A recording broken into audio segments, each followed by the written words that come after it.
bagaimana orang Muslim itu bersikap terhadap Al-Quran. Mereka tidak berani menyentuhnya sebelum membersihkan diri. Ya, makanya kalau mau ibadah tuh cuci kaki, ya toh, cuci tangan, ya cuci telinga, mata dan sebagainya. Ya, mereka tidak berani menyentuhnya sebelum membersihkan diri. Mereka membacanya dengan sangat hati-hati serta dengan penuh hormat dan tidak pernah memegangnya di bawah pinggang. Tidak pernah begitu. Oh, itu dianggap tidak menghormati itu. Ya. Ya. Tidak bisa begitu.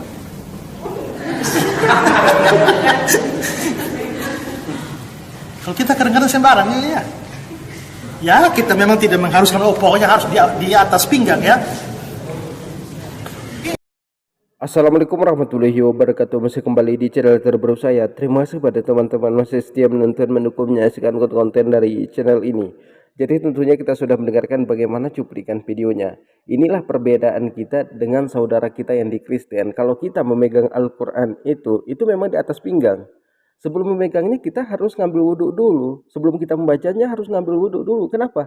Karena yang kita baca ini adalah perkataan Tuhan, firman Tuhan, firman Allah Subhanahu wa Ta'ala. Beda dengan kitab suci mereka. Kalau di dalam kitab suci mereka itu memang ada perkataan Tuhannya, ada perkataan setan, ada perkataan manusia, ada perkataan malaikat, ada perkataan rasul. Jadi perkataan Tuhan mereka di dalam Alkitab itu hanya 18%. Makanya mereka itu suka-suka hatinya terhadap Alkitabnya. Jadi kalau di Al-Quran itu kan 100% itu perkataan Tuhan. Dari 6.666 ayat itu semuanya perkataan Allah Subhanahu wa Ta'ala. Jadi kita dengarkan bagaimana ocehan pendeta Esra Soru ini selanjutnya. Tapi sebelum kita lanjutkan, silahkan dukung channel ini dengan cara tekan tombol subscribe-nya, bunyikan tanda loncengnya, dan silahkan dibagikan videonya. Selamat menyaksikan. Mereka tidak pernah memegangnya di bawah pinggang.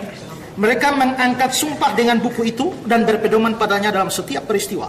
Mereka membawanya ke medan perang, khususnya perang-perang mereka. Itu Quran itu dibawa, itu dianggap buku sakti, buku Allah ya. Menuliskan ayat-ayatnya pada panji-panji. Jadi kalau perang bawa bendera tuh ayat-ayat Quran itu ditulis. Makanya bendera Indonesia pun mereka tuliskan itu ya. Menggantungkannya pada leher sebagai penolak bala. Ini juga semacam jimat untuk menolak bala. Dan selalu menempatkannya pada rak paling tinggi atau di tempat yang terhormat di rumah-rumah mereka. Menurut mereka, iblis akan lari apabila bagian Al-Quran yaitu surat Al-Baqarah dibacakan. Iblis akan lari. Jadi kalau pendeta Esra Soru ini mengatakan kemanapun kita akan membawa kitab suci itu. Ya memang kita umat Islam kemanapun kita membawa kitab suci itu. Karena kita membaca kitab suci kita, Al-Quran. Bukan hanya membacanya seminggu sekali. Beribadahnya seminggu sekali. Kita beribadahnya itu 1 hari 5 kali membaca Al-Quran. Berbeda dengan mereka. Makanya mereka itu tidak akan bisa ada yang hafal kitab sucinya. Kenapa? Karena di situ bukan perkataan Tuhannya. Di situ nggak ada perkataan Tuhannya. Kalau bagi mereka, perkataan Tuhan mereka itu di dalam Alkitab hanya 18%. Sedangkan baru-baru ini kan dibongkar berapa kesalahan Alkitab. 6.000 sekian. Itu kesalahan terjadi di dalam Alkitab. Banyak ayatnya itu bertentangan. Kemudian bertentangan dengan sains, teknologi, embriologi, bertentangan dengan ilmu pengetahuan. Jadi seperti itu yang terjadi pada Alkitab ini. Makanya mereka ini harus sadar diri sebelum membahas kitab suci orang lain. Kita lanjutkan. Makanya banyak orang Kristen tidak bisa bahasa Yunani, tidak bisa bahasa Ibrani kan? Ya. Karena bagi kita yang penting baca dan mengerti. Ya mungkin kalau saudara gereja di sini lalu kalau saya khotbah lalu kasih bahasa Yunani, Ibrani mungkin pernah dengar. Tapi ada di banyak gereja mereka tidak pernah itu dengar itu bahasa Ibrani, Yunani itu. Ya. Tapi di Islam itu bahasa asli itu menjadi sesuatu yang penting itu. Mereka percaya itu bahasanya Allah itu. Bahasanya Allah. Waktu saya muat video soal kafir itu, ya. Lalu kan ada yang protes itu, mengerti tidak apa arti kafir? Ya. Dia bilang kafir itu yang saya bilang dan tidak boleh dipakai.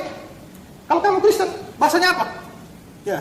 Ya, ada Ibrani Yunani. Nah, itu pakai bahasa Ibrani Yunani, jangan pakai bahasa Arab. Terus saya tanya, memangnya Arab itu punya Islam? Tua mana? Arab sama Islam? Ya tua Arab. Ya tua Arab. Sebelum Islam ada, Arab sudah ada duluan.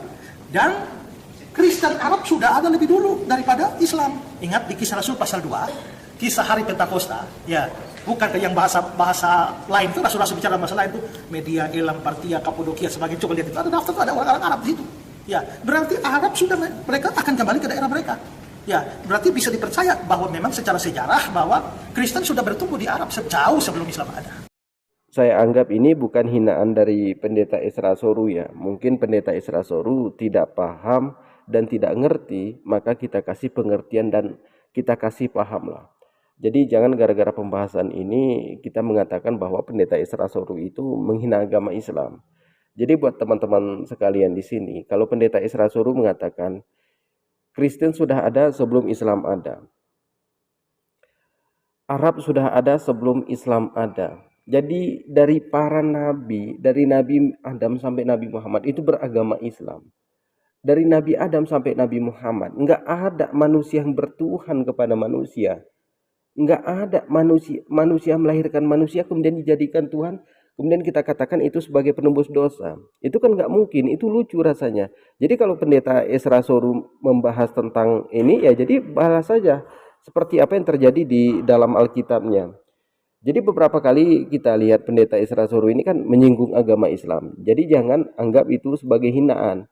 Jangan kita bilang pendeta Isra Soru itu menghina agama Islam lalu kita balas dengan menghina agama mereka. Biarkan saja, kalau mereka tidak paham ya kasih sedikit pemahaman biar mereka ngerti. Nah, jadi buat teman-teman sekalian mungkin cukup sekian. Assalamualaikum warahmatullahi wabarakatuh.